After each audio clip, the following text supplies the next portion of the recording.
This program is brought to you by the Practicing Law Institute, a nonprofit learning organization dedicated to keeping attorneys, professionals, and accountants at the forefront of knowledge and expertise.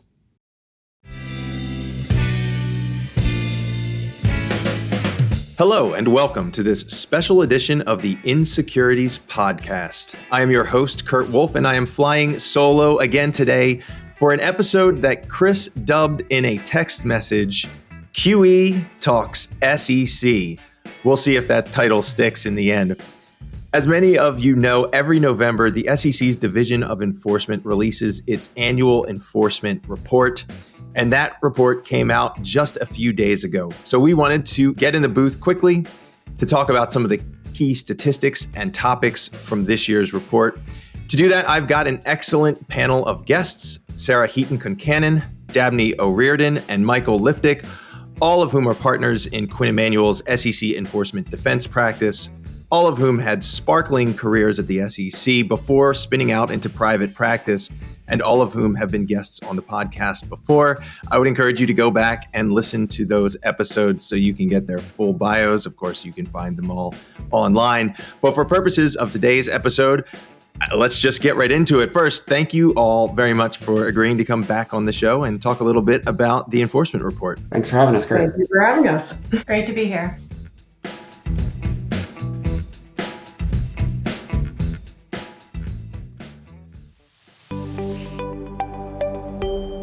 All right. So as I mentioned, the SEC's Division of Enforcement has just released its annual enforcement results for fiscal year 3.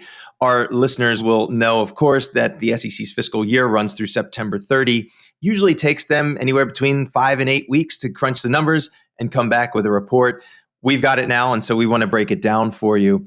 Let's take just a quick look at some of the statistics to start things off. 2023 was, by most measures, another record-breaking year for the Division of Enforcement. In fiscal 2023, the SEC filed 784 total enforcement actions, which was a 3% increase over fiscal 2022.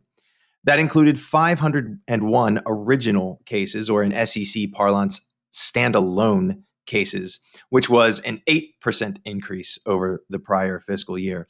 And just to put that in perspective, as I said, 784 total cases in 2023. The number was 760 in 2022, 697 in 2021, 715 in 2020, 863 in 2019, and 821 in 2018. So there's a little bit of a sort of dip and a bounce back that I think we are experiencing right now. But generally, I think the trend is going up. And that's certainly been the case since Gary Gensler's first full year as chair at the SEC. In 2022, we saw the total number of enforcement actions went up 9% over 2021. And as I mentioned, it went up again 3% this year. For those of us in the defense bar, including I think everyone on this podcast today, they will tell you there's no signs that things are slowing down at the Division of Enforcement anytime soon. And I would even suggest that will be the case no matter what happens in the presidential election next year. There are enough cases in the pipeline that I think this division is going to look busy for quite some time. In addition to the raw number of cases that we saw, there were similar trends with respect to the amount of penalties and disgorgement that were ordered in SEC enforcement matters last year. Again, we see a little bit of a dip in the 2020-2021 timeframe, but overall, the trend seems to be up. Now, in 2022, the total amount of penalties and disgorgement ordered was $6.4 billion, which was the high watermark by far for the SEC. They didn't hit that number. They didn't really get close to it again in 2023. But the number was still 4.9, almost $5 billion in penalties and disgorgement, which, but for 2022, would have been the highest number of all time at the SEC. We're going to talk a little bit about what is driving those numbers, but there are a few of the things that we typically talk about, like sweeps. We saw some of that in the wealth management space. We saw some of that with respect to some insider trading cases that were announced over the summer.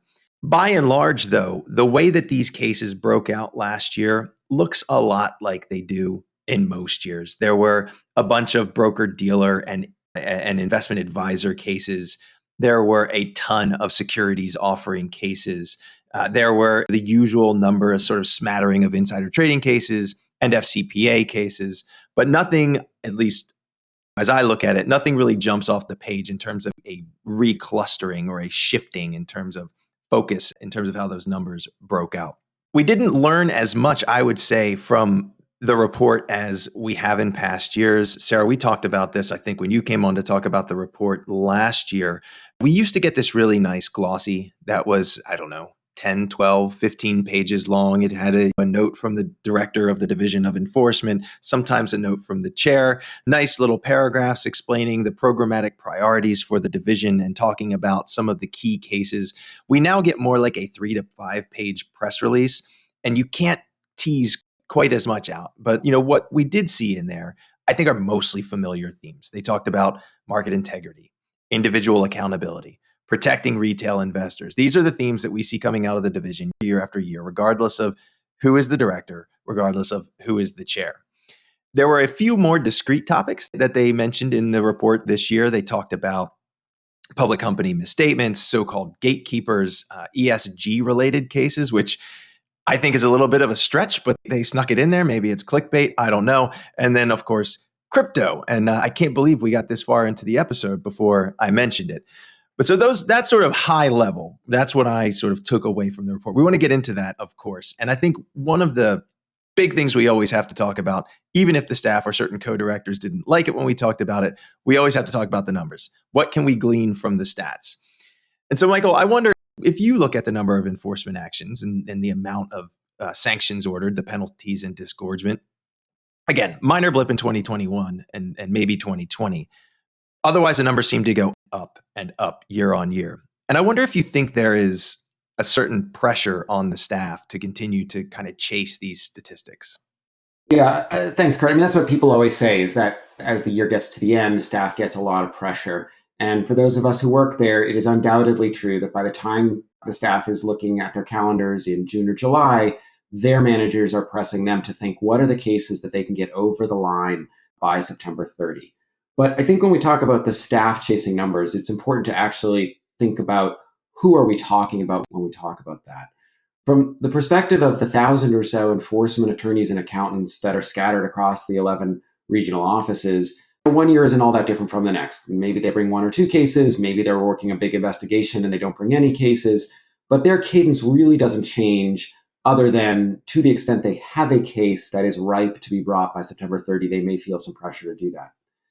But when you're talking about the director of enforcement and the deputy director, you're absolutely right. If you look at the trend of the numbers, they essentially go up or are now hovering around, whether we call it 450, 500, sometimes a little bit above 500. I didn't actually pull it, but I think if we go back to 2017, 2016, I think you might actually see a standalone number of 541 is sticking in my head as potentially the record high. And the bottom line is, you don't want to be the director, you don't want to be the chair who is known for overseeing a substantial drop-off in the number of cases that enforcement brings. Whether the press release can say brings a record number of cases or not is probably icing on the cake from the director's perspective.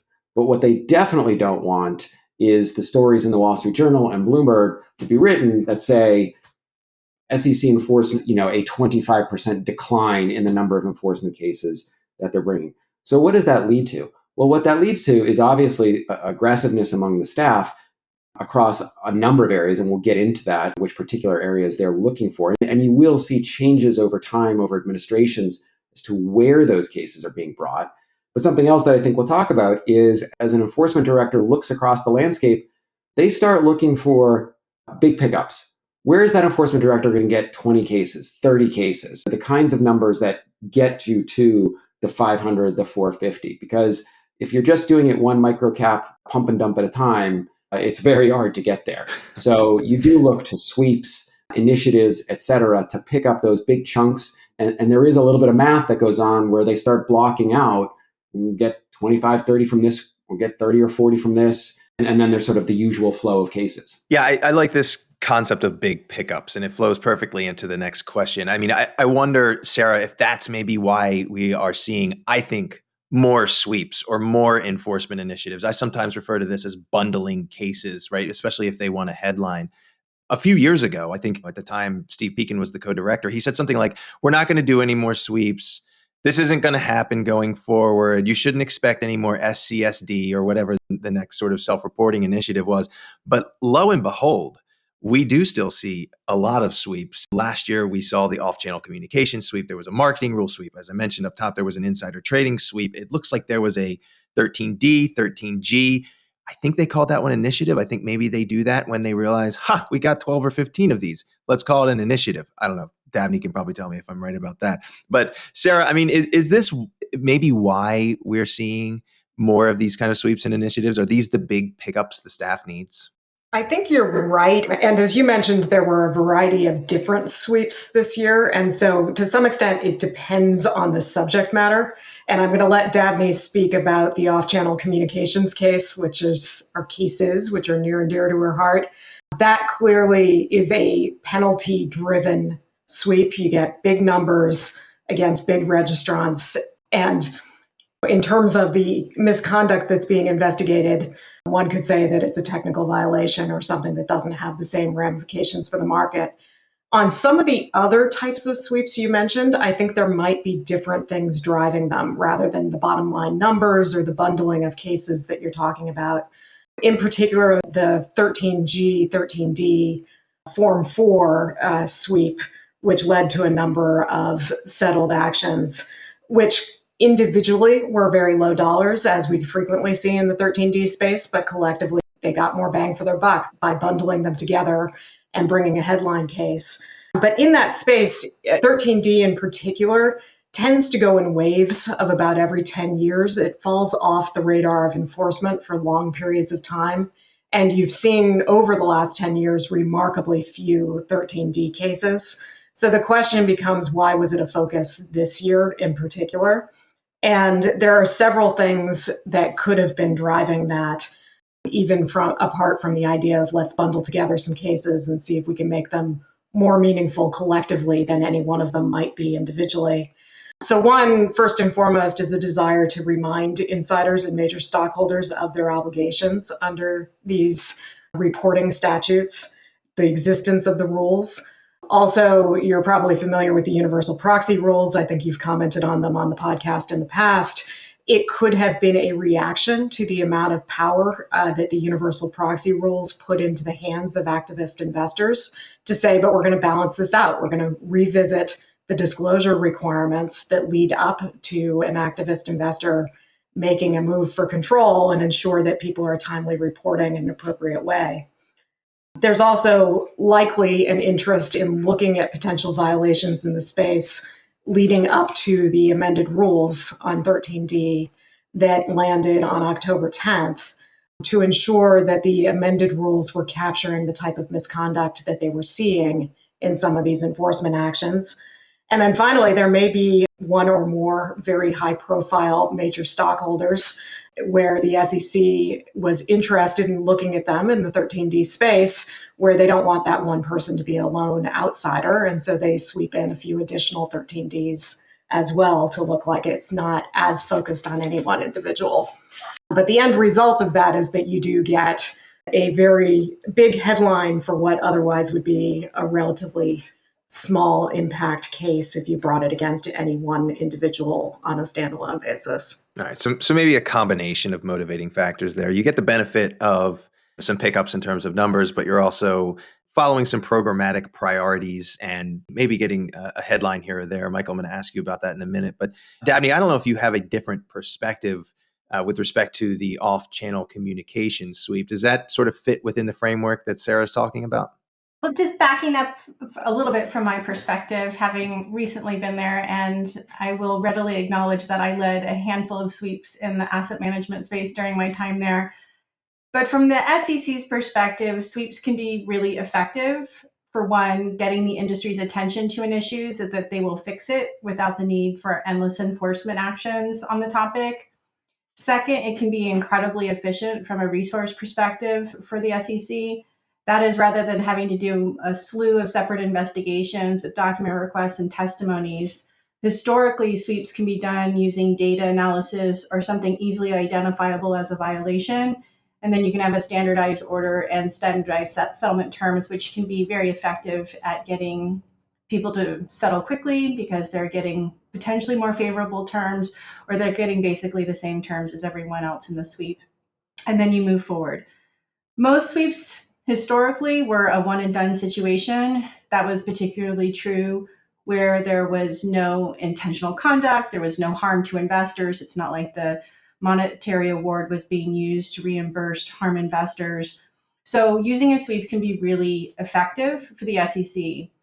But once enforcement starts repeating sweeps where there is no harm to investors, the conduct really does not pose a substantial risk to market integrity, then it does start looking like they are chasing numbers, but both in terms of the number of cases filed and getting big penalties. And that's really where I'm beginning to see or view the off-channel communication cases. When the first slew of cases were brought in that space 2 years ago now, or a little over a year ago now in the prior fiscal year, it sent a really strong message to the industry. I think everyone who works in this space at a law firm received phone calls from people in the industry seeking guidance on how to fix any issues they may have or how to improve their programs to make them even better than they already were. And the message was really clearly sent. But then we saw again this last fiscal year, another group of cases were brought. And again, these are not cases where there's any quantifiable investor harm. The money is all going to Treasury. And it's really beginning to be difficult to see the benefits of continuing to bring a sweep in this area and similar types of areas where they do one, and then should they really continue to do more in that space. So to me, yes, there can be benefits both to the SEC and arguably to the industry from sweeps, but it really has to be carefully thought through by the SEC when they're doing it, when they're continuing to do it, and how they do it. And there's some things that, to the extent we continue to see sweeps that were successful in the past being repeated again in the future without really any money going back to investors, then I think the question is legitimate about whether or not they're chasing numbers at that point. Yeah, I mean, maybe an alternative theory is that rather than chasing numbers, they're actually chasing headlines. And I think maybe that's true also with off-channel, right? The first off-channel communications case was like 2 Decembers ago. I think it was a one-off. I got some headlines, but it was sort of like a flash in the pan. But when you start bringing 40 of them in a single press release, of course, it's going to get a little bit more attention. And I think actually Chair Gensler alluded to this phenomenon a couple of weeks ago at the Securities Enforcement Forum. We were all there and got to hear this live and in person. But he said, there are also those cases that will garner the attention of lawyers, compliance officers, and the like, far beyond this room, and yes, often get reported by the press. They help change behavior and bring greater compliance with the law. Again, I think these are some of the bundling cases we've been talking about. You bring one, nobody cares. You bring 12, again, maybe you get the headline. But Michael, I wonder what you think about that. Is bundling maybe an effort just to augment the deterrent effect of enforcement actions? Yeah, it certainly is, depending on the violations. So typically cases that are bundled are the kinds of cases that Sarah and Dabney have been discussing. They are relatively minor, typically strict liability, either books and records or some sort of routine filing type of violation that lend themselves to bundling because, quite frankly, the potential defendants on the other side aren't really going to fight that hard. It's just easier for them to take the penalty, take the remedial relief, and move on with their lives. No one's accusing them of fraud. No one's accusing them of running a bad or shady business. It's just simply, there's a lot of rules in the book, and you didn't follow one of the rules, and so there's some consequences to that.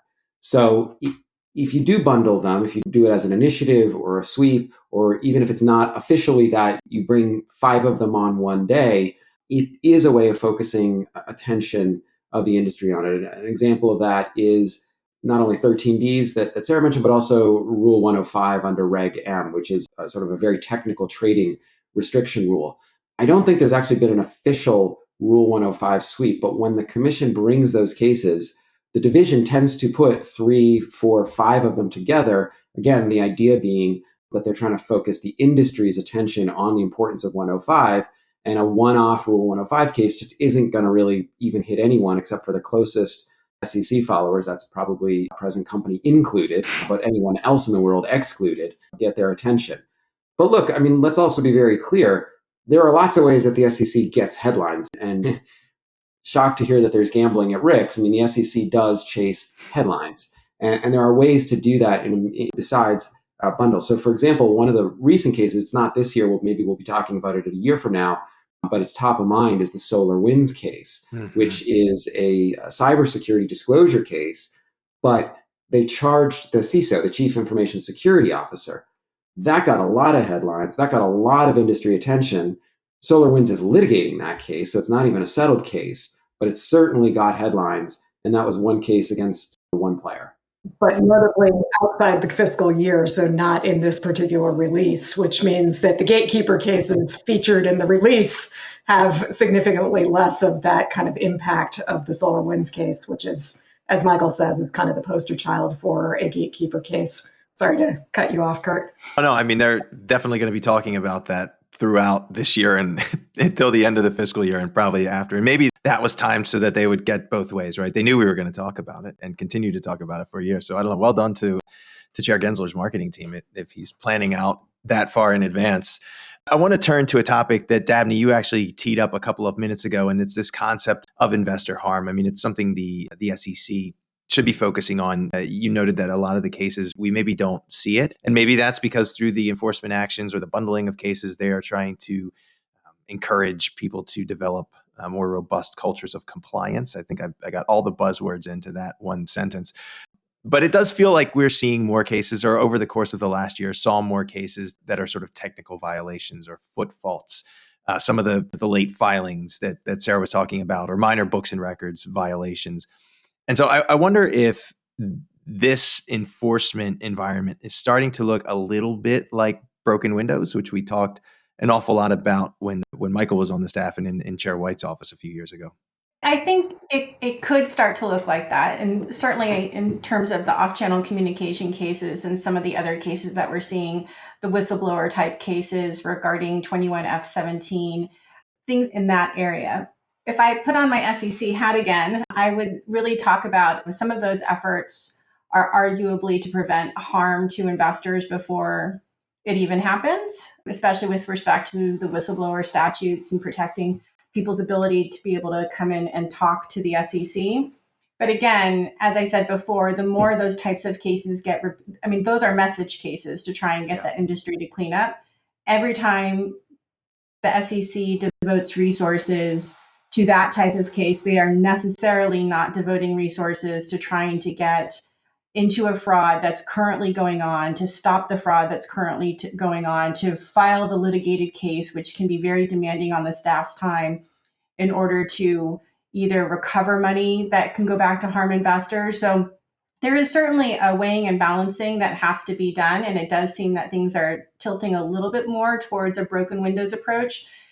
It'll be interesting to see what happens over the next year. At this point, it seems like the SEC hopefully they've sent their messages that they wanted to send on those topics, and they will adjust accordingly. But it'll be interesting to see what they do over the next year in that area. If I could just jump in on that, I think the broken windows approach that my old boss, Chair White, announced at the beginning of her tenure was often criticized. But if you think about what the intent really was, it was to bring a renewed focus to a lot of these various statutes and rules that just had not been enforced at all, either ever or in a very long time. And so there were things like Rule 105, 13D, certain municipal finance disclosure rules, piggyback registration rules. The idea was all of the rules in the book matter, and that SEC was going to enforce all of those. But there is a balance to be struck. And towards the end of that administration and into Chairman Clayton's administration, you saw people saying, well, wait a minute, you're doing all of these smaller cases, but you know what about the SEC's quote unquote bread and butter, accounting fraud, financial reporting fraud? And so there were efforts within the Division of Enforcement to stand up focus groups to look at those types of cases and make sure that as the division was trying to look across all of the rules, it wasn't missing sort of the core Enron, WorldCom, Adelphia, et cetera, those core financial fraud cases that people expect the SEC to bring, and they expect the SEC to bring to actually keep the market safe. What I would say about what's going on now is if it is a pivot back towards broken windows, I don't think you get the bang for the buck unless you say that's what you're doing. And if all you did is listen to Chair Gensler's speeches and said, what is important to the SEC's Division of Enforcement based on his speeches, you would think the only thing going on in the financial markets that is worth correcting right now is crypto. That's it. Yeah. Maybe like 5% off-channel communications. Oh my God, people are using WhatsApp and crypto. That's it. So a broken windows approach in practice, as we dissect the numbers, doesn't really work unless you tell people that's what you're doing. I agree. I see Sarah nodding along. I mean, what's your take on getting this balance right with the sort of investor harm mandate versus the broken windows approach? Where are we? Yeah, it's interesting because I actually agree with both Dabney and Michael on various points. So what's interesting about the resource point that Dabney makes is that often these types of violations actually are not particularly resource intensive because they are strict liability or there are other elements that are significantly easier for the staff to prove up. So you can, with relatively minimal investiture of time, send your message case and make clear, as occurred, I'm no SEC apologist, but make clear that these technical violations and enforcement of the technical violations is what makes our markets function in a way that ultimately leads to investors being able to place their trust into the overall system. That said, that's not just what you're seeing here. You're also seeing what I would call fraud light technical violations, where you have something like Activision Blizzard, where what is the message that's being sent by that case, where you have a massive penalty for an internal controls violation. And as Commissioners Peirce and Ueda just said 2 days ago in the context of yet another dissent, it's problematic to be using internal controls, which should be internal controls over accounting statutes, to bring these type of fraud-like cases with tremendously large penalties. And so the question is, what is the message that's being sent when you have a number of those types of technical violations that really look like they're more along the lines of the staff invested a tremendous amount of resources in an investigation over a course of several years, and then ultimately was not able to get to the evidence to charge as a fraud case. And so instead it got dialed back and messaged out in this kind of confusing way where the market can't really take a clear message out of that of what they should be doing in terms of conforming themselves to the law. Yeah, I mean, I think some of this gets at the challenge of just figuring out what the staff's priorities are or what the commission's priorities are right now. I mean, Michael, you're right. If all we were doing was looking at Chair Gensler's speeches, you might think this was the crypto enforcement agency. It certainly is not. But there are some consistencies or near consistencies year over year. So, for example, every year, cases against investment advisors, investment companies, broker-dealers take up a big chunk of the SEC's overall total number of enforcement cases. And in some respects, last year was more of the same. The SEC brought 173 cases against broker-dealers. That included 140 standalone cases. That was 18% of all cases. The SEC also brought 189 cases against investment advisors and investment companies. 139 of those were standalone cases. That was 18% of the total number. Those two pieces individually, they tied for second in terms of being the biggest chunks of cases that the SEC brought. So Dabney, I wonder what your thoughts are in terms of this being an area that continues to be a priority for the Division of Enforcement. Certainly, IAs are going to, investment advisors are going to remain a high priority area. There is a specialized unit devoted to the group, and they are really important market participants. And I believe that Chair Gensler, when you look at his rulemaking, you can see the level at which he thinks asset managers require additional attention from the SEC. Now, the 18% figure that we saw this year was lower than it had been in prior years, which is not terribly surprising given the focus over the last few years on crypto and other things. Again, what Michael and Sarah both said, that crypto has really been the primary focus, or one of the focuses for this administration, has really been evident in the numbers of those cases. The SEC only has so many resources, and if you're going to bring those cases and you're going to litigate those cases, that's necessarily going to draw upon resources to bring. So that is likely why we saw a drop this year in cases against IAs.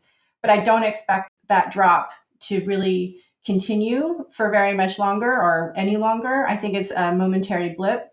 And even with that drop, like you noted, Kurt, this is quite a substantial number of cases and focus for the enforcement division. What we saw was what we pretty much expected, which was a sweep regarding the marketing rule. The marketing rule compliance date came into effect in November of 2022. And a lot of us were saying, just wait for the marketing rule sweep. And sure enough, in September of 2023, the first marketing rule sweep happened. I say first because that marketing rule is quite comprehensive.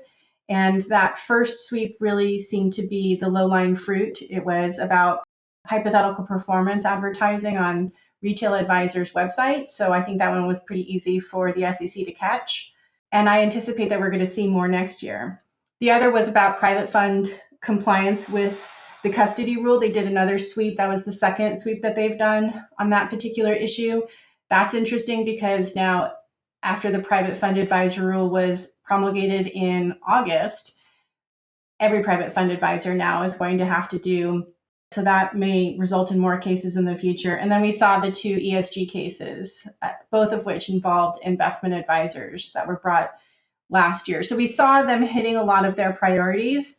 And apart from even explicit priorities, when the SEC or the Division of Enforcement announces something as a priority, is you can look at the rulemaking to really see what is a priority for the Division of Enforcement. So for example, you have artificial intelligence is clearly something that about, and there are proposed rules in the asset management space and broker-dealer space on artificial intelligence and the use of artificial intelligence. And I expect that they're going to start kicking the tires on that. Came up in the exam priorities as well. So there's definitely going to be more cases in the asset management space. And none of the cases that came out last year were really shocking to me based on the priorities that were in place or sent, the message that was sent by the chair and others within the agency. Yeah, I mean, no doubt we're going to continue to see a ton of action in this space, right? And you're absolutely right to kind of tie the rulemaking to the enforcement actions, right? Just like we saw on the back of the marketing rule, there are obviously a lot of making proposals floating around out there that target the private fund space. We had Brian Corbett on from MFA. He's the CEO and president of MFA a couple of episodes ago to just talk about the rulemaking onslaught that is really hitting the private funds space. And when those final rules are out and being implemented, you can only imagine it's going to lead to more and more enforcement activity in the space. So if finishing second is a relative lull for the IA space, look out, everybody. Definitely find Dabney online, give her a call. But there are certainly other priorities. And Michael, I wonder if you were able to glean some other programmatic focuses just from looking at this year's annual enforcement report. Of course, individual accountability is on there. It always is. I mentioned it up top. But what other things jumped out at you? Sure. I mean, there's a few things. And one of the things we haven't really touched on, we've talked a little bit about, are the cases where there really is no investor harm and the focus on those cases, whether they're through sweeps or otherwise, and yet still getting significant monetary relief for them. In terms of individual accountability, and also just worth mentioning the focus on crypto, it is really interesting as you look at this release. If you think about the release as prime real estate for the division to tell its story, obviously how it tells its story, the priority in which it puts things, how much ink they spend on it is telling. And one thing that actually jumped out at me was the almost third of a page that is dedicated to the so-called touting cases in the crypto space. Talk about low impact cases. These are cases that involve celebrities, sports celebrities, actors, actresses, rappers, etc., who allegedly were paid to promote a cryptocurrency. Now, there's a touting statute, Section 17B of the 33 Act, that basically says if you're promoting a security, you have to disclose how much money you're getting paid. Okay, fine. That statute's been on the books forever. It's mostly used in pump and dump cases where the promoter of the pump and dump doesn't accurately disclose. They used it here under the theory that the tokens that the actors or rappers or whomever were promoting were securities. Except if you pause for a moment, does anyone think that Paul Pierce, Lindsay Lohan, Neo, or any of these others were sitting there doing a Howey analysis before they were paid to promote whatever particular token? Of course they weren't. And so ringing these people up doesn't send any message to anybody other than maybe celebrities, you might not get paid as much as you think. I think the Lindsay Lohan case was $10,000. Yeah. I mean, it was as Yeah. small time as you can get. And there's virtually sort of no impact on the market. And yet they're spending a lot of time talking about these cases. Sure, from the staff perspective, they're really fun. You get to go after a celebrity. Somebody probably got to take their testimony. I suppose that's fun. But really, is that a good use of the commission's resources? Keeping with the theme of where things fall in the release as being important, is there a quieter bottom dweller than FCPA? They are right there at the bottom of the release. They barely get a few lines. They only came above trials, and I'm sure Sarah will have something to say about that in terms of how important the division thinks litigation is. But there is still supposedly a unit, a specialized unit devoted to FCPA cases, and yet they do get eye-popping numbers when they bring their cases. You just don't hear a lot about FCPA, and I think that's just worth noting. The other thing that also jumped out at me, insider trading cases. There actually was a little mini sweep, I think, last year where they brought, 14 or so insider trading cases on the same day. They don't talk about that in the release. And whether the idea is, well, post Rajaratnam and post all of the expert networks cases, insider trading is basically cured, or it's just not a focus of the division is a little bit of a question. But it was notable how little ink was spilled on insider trading, which again is one of these areas I think of as sort of core SEC bread and butter. It's the perception of keeping the markets fair, et cetera. And then finally is the prominence of cooperation.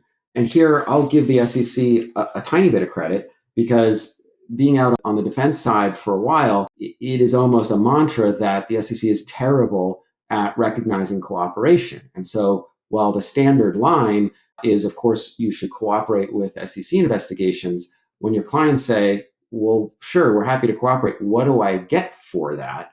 In the past, it had been really hard to articulate tangible benefits. And I do think the division is trying to turn that around by devoting substantial space, pretty middle of the release, going on for over almost 3/4 of a page, talking about rewarding meaningful cooperation, talking about the particular cases where public companies got zero penalties and what they did to achieve that cooperation. So I give them some credit there.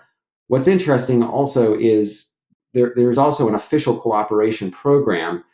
It seems to be lying dormant. I don't think the SEC did any, or NPAs or official cooperation agreements that they're acknowledging anymore. And so the question is, why is that tool lying fallow? But we still should give credit for what they are doing here, where they are really trying to skyline what they're doing. Now, question for an individual defendant, is there really any way to get out of cooperation other than money, remains to be seen, because of course companies are happy not to write checks to the SEC, and they can usually deal with the downstream consequences of a charge. For an individual, it's all about the charge. The money is usually, actually, sometimes they don't want to pay the money, but really it's the name and shame aspect of the charge that's more problematic. And will the SEC Division of Enforcement be willing to either pass on charges or agree to reduce charges in exchange for cooperation? And you don't see that in the release. And then finally, again, just to kind of poke fun at my former colleagues, I think ESG is essentially been reduced to, ESG is whatever the SEC says it is at this point. That they are flagging all kinds of cases as ESG, but cases that you would think are ESG are not getting identified. So they do flag a couple of cases by asset managers for calling certain funds green when they weren't. Okay, I get that. But then they talk about cases like the Activision Blizzard case, which is an internal controls case. I had no idea that was an ESG case until I read it in the press release. And I wonder if anyone else in the world also knew it was an ESG case until they read in the press release that the SEC was telling them it is an ESG case. They also referenced the McDonald's case, which was a case against the CEO of McDonald's for inaccurate disclosures as to the reason for his termination. So while the label remains hot, I think it is an interesting question as to how many cases are really out there that would fit in a broader, more universally accepted definition of ESG. All right, so that's a lot. I don't know. I think at one point, Sarah, you looked like maybe you wanted to jump in. I think it was resource allocation, but I'll open the floor for some reactions. Yeah, I think the thing where I was actually waving my arms was apparently Michael doesn't read Taylor Swift's Twitter, because she quite clearly has said that she engaged in an Howey analysis and determined that she didn't want to take compensation for marketing a security. But generally agree with everything that Michael just walked through. I would add, not only did FCPA Prof flag this morning that the FCPA unit is apparently a unit in search of a case, given that 50% of FCPA actions are self-reports, and that the number of FCPA actions has kind of hovered around 9 to 11 over the last several years. You could also throw the public finance unit into that same bucket. Michael's former unit, complex financial instruments. It does beg the question of why are considerable SEC resources continuing to go into some of these areas where the actual number of cases brought over the course of a year seems to be very nominal. Activision Blizzard, that's the social piece of ESG, which I think everybody always forgets about. But as Dabney has flagged previously, exams isn't even making ESG a priority for 2024. So I think it's very fair to ask the question of why is it in the tail end of the 2023 report? And is this the last gasp that we're going to hear of ESG going into next year? Yeah, I think the thing that jumps out for me, and I talked a little bit about this with Sandra Hanna a couple weeks ago on the show, but it's this concept of cooperation, Michael. You're right. They devote a lot of space to it in the report. And surely it's to try to encourage people to self-report or come in and participate in some of these leniency programs or other initiatives. But what does it mean now, right? I mean, again, we got this sort of statement from Chair Gensler a few weeks ago where he says, They want meaningful cooperation, right? That means going above and beyond to self-report, cooperate, and remediate. But it's like, are we just going to keep repeating the C-board factors over and over again? Because what I'm not seeing in any of the releases are meaningful descriptions of the conduct companies or individuals undertook to earn that credit, right? There used to be a little bit more detail in those releases, especially if you think back to like the Ralph Lauren case. But now we get, 2 sentences. The company also got cooperation credit for self-reporting and timely remediating, like period, full stop. Now we're going to talk about the violations charged and the sanctions. So I don't know. I would like to know a little bit more than that, other than Chair Gensler and the director Pinky swear that you'll get some credit if you come in and talk to them. So I don't know. Anyway, Michael, you're right. At the very bottom of this year's report was the section on what the litigated matters entailed and how the trial team is doing. I know Sarah pays attention, not only because she used to be in the trial unit, but also because she likes to have fun with some of the current members of the trial unit on panel discussions from time to time. Sarah, why don't you tell us a little bit about what was going on this year with the trial unit? It looks like they had a pretty big year, right? 40% of the standalone cases were litigated. So what can you tell us about that? Oh, but that stat has problems, Kurt. So I would actually say, like anecdotally, you can tell that the number of litigated actions is in fact increasing. And we predicted this coming into the Gensler administration. It's continued to hold true. More cases are going to litigation, and that's for 2 reasons. One is the SEC's demands for charges relief, injunctive relief, monetary relief have gone up and up. And more litigants, whether registrants or otherwise, are choosing to put the SEC to its proof, which is leading to more cases going litigated in district court and more trials occurring. There is some transparency into the trial results because in this administration, they've started publishing press releases again that tout their wins at trial. They do not issue press releases when they lose at trial. But there are press releases out there. You can tell that cases are going, and you can tell that more cases are going to trial and that the SEC is getting verdicts. The point that I have made on prior panels that you remarked on is what can we take out of those verdicts? Anytime the SEC gets a win at trial, even if that's a partial finding of liability by the jury, even if the judge ultimately knocks the remedies down to near zero, the SEC will report that as a win. So a case can go litigated as scienter-based fraud. They win on a negligence-based fraud. The judge awards very nominal relief. This is what we saw happen in the Lemelson case. And ultimately, that is touted as a win by the SEC. So my continued message is more litigants should be pushing back. More cases should be going litigated because often if your client is willing to put themselves out there and take the risk of going litigated with the SEC, you will end up with a better outcome than what you were looking at in a pre-filing potential settled resolution. And this thing that all of us were told in the past, which is if you force them to go litigated, that offer you had pre-litigation is never going to be on the table again. That simply isn't true. Lots of cases are settling even very shortly after filing for better outcomes than what were on the table before they actually filed the complaint. Now, to circle back to your 40% going litigated, the reason why that's incredibly misleading is that includes all of the settled cases that the SEC elected to file as district court cases as opposed to administrative proceedings. So if you look at the appendix to the release, offering fraud, for example, or offering securities offerings, unregistered securities offerings, which sweeps in a vast number of the crypto cases, obviously, those are all SECV. They were filed in district court, but there were agreed upon settlements before filing, where immediately after filing, getting the judicial assignment, they filed their consent and final judgment. The court blessed it, and those cases resolved as settled. There is always some risk, of course, that some Judge Rakoff out there is going to reject the settlement and force the SEC to actually litigate those cases. But to say that you're going litigated in 40% of cases when those are just settlements by another name is a crazy statistic to me for them to be citing.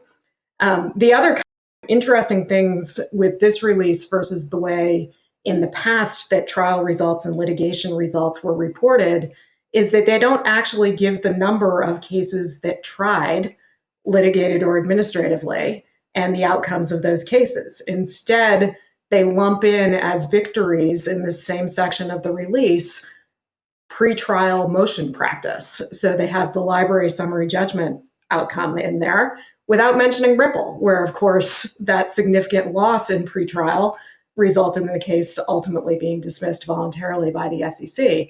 So it's a little bit of selective reporting on the part of the SEC about what they're putting into this litigated case section.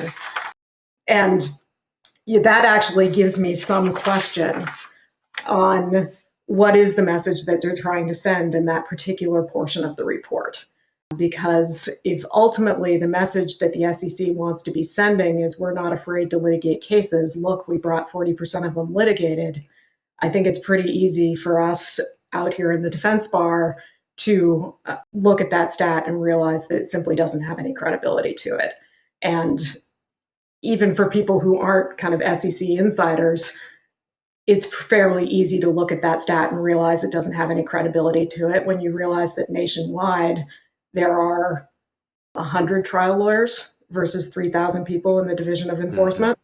They are not bringing 40% of their cases litigated. And Sarah, to your point that you made about what relief you get when you litigate versus pre-filing, you mentioned Libri. I'm not sure I'm pronouncing that correctly, but I seem to recall when even after they won motion for summary judgment, the SEC asked for a huge monetary award to be ordered by the judge, and they didn't end up getting anywhere near that amount in the end. And it ended up being, I think, a lower six-figure amount that they got, and they were looking well beyond that and seeking well beyond that. So I thought that was an interesting result as well. Yeah, and ultimately that one was in large part driven by ability to pay and the financial condition of the company. But it is very true that courts often are nowhere close to the amount of monetary relief that the SEC thinks is appropriate. And you get into things like per act versus per violation penalties.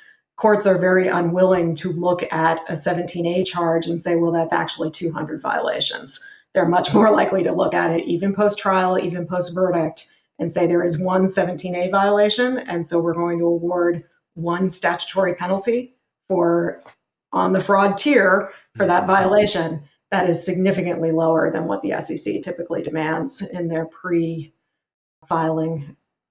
offers and settlement negotiations. So I think the takeaway is if there are in-house practitioners listening or other folks out there in the compliance space or in the business community, the SEC touts a lot of wins, but these aren't necessarily clean wins. And I think conventional wisdom is if you can try to find an off-ramp, maybe you should take it. But that's not always the case. And you should certainly at least consider whether a better outcome, a more favorable outcome might be won by putting them to their proof. Let them file the case and see how it shakes out, because it's not always a loser. And they are resource constrained. So if all of us in the defense side band together and force them to litigate some of these cases, it's going to result in more wins for all of us collectively. High tide rises all boats. Exactly. All right. Last question. I'm going to just throw this out to the group just to see if anyone had any thoughts on the types of remedies that the SEC, for example, it looks like the SEC is imposing either more undertakings or imposing undertakings more frequently or more creatively than maybe what we've seen in the past. So I don't know, any final thoughts on just the types of things the SEC is demanding to resolve cases? So I'm going to harken back to a conversation that Dabney and I had a few months ago, which is the SEC should not be asking in undertakings for things that it doesn't have the authority to do itself. And so kind of on the negative undertaking side, we're seeing now in a variety of settlements, often in the crypto space, the requirement that the respondent undertake to do something that the SEC could not otherwise require the respondent to do, or in some cases require a third party to do. So there often is, I think across the board now, we're seeing requirements for publication of the order. I don't think that's an innocuous ask. I think the reason why the SEC wants to make sure that each of the crypto entities who settle with the SEC publish their order is so that then in the platform cases that they're bringing, they can say that the platforms were on notice, that the SEC viewed these products that they were offering on their platforms to be securities. And that's what gives rise to Coinbase in the wake of the Wahi case saying whether or not they are going to continue to list the 9 tokens at issue, that type of thing. So I think that there is a considerable amount of overreach happening in the undertakings front. And what happens is one person settles to that undertaking, and then in the next case, it becomes, well, this is a standard undertaking. We require it in every case. And there's just not enough pushback on what the authority of the SEC is to actually be requiring these things as a component of a settled federal securities law violation. On a more positive spin, I'll try to end on a positive note instead. I do think that some of the creativity can have a positive effect. So if you look at something like Marcum, where there was an IC put in place and undertakings, Marcum was the auditor that had a significant impact on SPAC audits for many SPACs, leading to restatements kind of across the SPAC industry. And reading between the lines of the undertakings there, they actually seem very directed toward ensuring that Marcum does not take on more clients than it can appropriately service, that it's keeping itself apprised thoroughly of its clients' operations so that it can offer correct audit findings. And again, I have kind of threshold questions about how within the scope of the authority of the SEC this necessarily is. But from an investor protection perspective, it actually does seem like a clean way of the SEC without getting too much into the micromanagement of how an auditor runs its internal affairs, trying to get better outcomes that are going to create the transparency and disclosure that investors need when they're investing in something like a SPAC or a startup or a less tested issuer. And from my perspective on the remedies question, to me, I thought the disgorgement figures were notable. Post the Supreme Court's decision in Liu, we really saw a significant drop off for a couple years of the disgorgement numbers that the SEC was getting. And it seems that now does not exist anymore. The challenges presented by Liu no longer are present for the staff, and whether or not that's because they've dug in more and developed the evidence in their cases on those points, or the statute that Congress passed addressing disgorgement really rectified some of the issues that arose post-Liu. I will note that even Liu himself did not get the offsets that he thought he should have gotten. He got far less after the case was remanded and went back to the district court. So I think the disgorgement numbers probably reflect, and the rebound from the past couple years reflect in part work the staff has done to manage Liu and what happened with Liu and what that meant for the enforcement program. And I'll just raise one issue that is really not talked about in this release, but it has to do with, as long as we're talking about undertakings, has to do with waivers. A lot of the various undertakings that are proposed by staff trigger various disqualifications for registered entities or limit the ways in which you can raise capital. And in the past, the way that staff would get around this is by granting a waiver to that disqualification, because the view was that getting the remedial relief in this particular case was more important than the particular disqualification. And oftentimes those disqualifications are such that the entity won't settle unless they can get the waiver. More recently, the waivers have become very rare, as those of us who are in the trenches trying to settle these cases have learned. The problem is it makes these undertakings, some of which can be quite creative, quite targeted at the conduct, harder to get and harder for entities to agree to. I don't think the division and the SEC have really struck the right balance yet. I think they continue to struggle with it. There's obviously arguments on both sides of that, but to the extent that the Division of Enforcement wants to actually be able to say, we're here to prevent future violations, and there are some remedial steps, future undertakings that a company could undertake to prevent that, and then those don't go forward because of the waiver question, there are some really important sort of rulemaking and policy questions behind that can be driving some of what we're seeing in the relief that's being granted. All right. Thank you, everybody, for weighing in on that last question. I think we're going to call it for today. And thank you all for coming on the podcast today. You had about 2 days to digest the report. And so kudos to you all, because we went deep on a lot of different topics. Appreciate the hard work and the expertise that you're willing to share with our listeners today. Well, thank you, Kurt. And I think all of your listeners now have a little bit of a feel for what it's like to be in one of our email chains. So this has been fun. Thanks for joining us for this episode of the Insecurities Podcast. And a special thanks to our guests, Dabney O'Riordan, Sarah Heaton-Concannon, and Michael Liftik. We always love to hear from our listeners. Hit us up on social media with your thoughts and comments, and share topics you'd like us to explore on future episodes of Insecurities. Please use the hashtag InsecuritiesPod on X or LinkedIn to join the conversation. You can find me at enforce_update, and you can find Chris at Ekimoff CPA. Don't forget to subscribe, rate, and review Insecurities wherever you listen to podcasts. Thanks for tuning in.